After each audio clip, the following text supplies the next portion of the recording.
I want to turn the attention back to our panelists and ask you each to one by one kind of share your final thoughts. Like, if you want, what do you want young people watching this tonight to take home? What's your take home message? Let's start with Connor. Great. Well, first of all, those resources are absolutely incredible. And I encourage parents, teachers, students, whoever is watching to access them. Looking at that, like, I'm like, wow, that's something that I wish I had in college. That's something I wish I had now. Both getting connected to like the right outpatient services and being able to get free counseling services is pretty unique. And I would say that a lot of communities do not have that. I'm in Boston, and Boston definitely does not have that at scale. So definitely take advantage of that. It is amazing.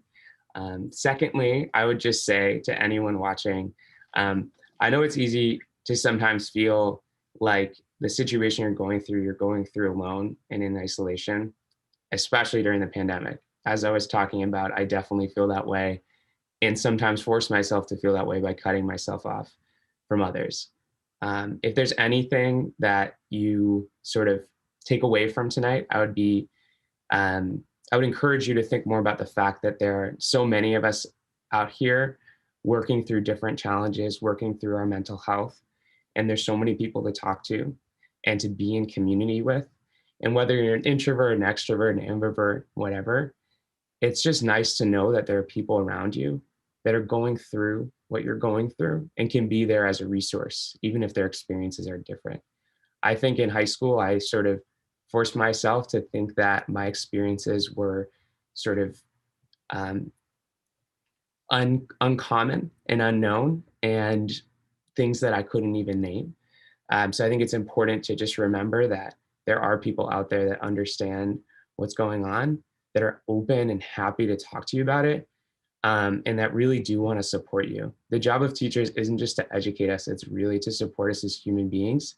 I think it took me till my senior year to realize that, and just know that whether you're a parent, whether you're a teacher, whether you're a student, it's okay to struggle.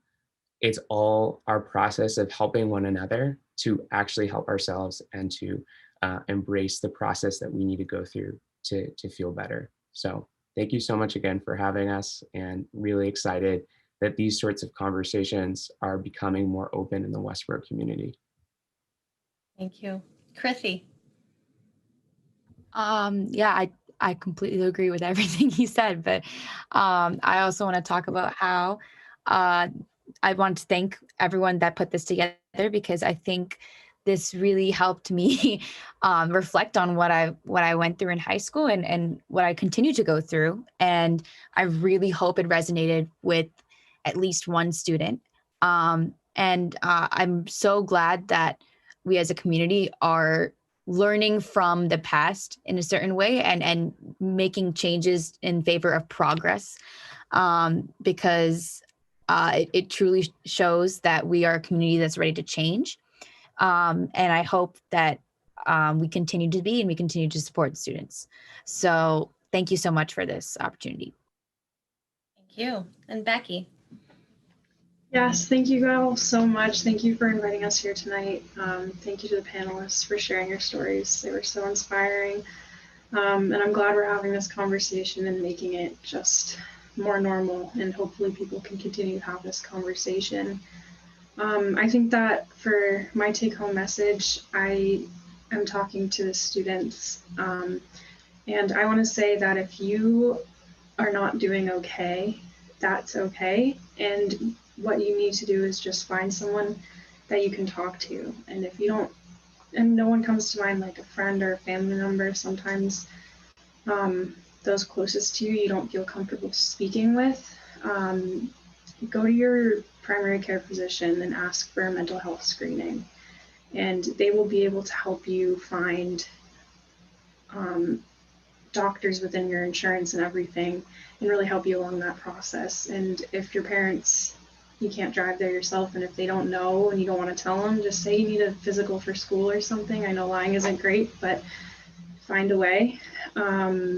And if that doesn't work, couldn't work, Their crisis hotline is 741-741. It's 24 hours. You can call or even text if you don't want to call.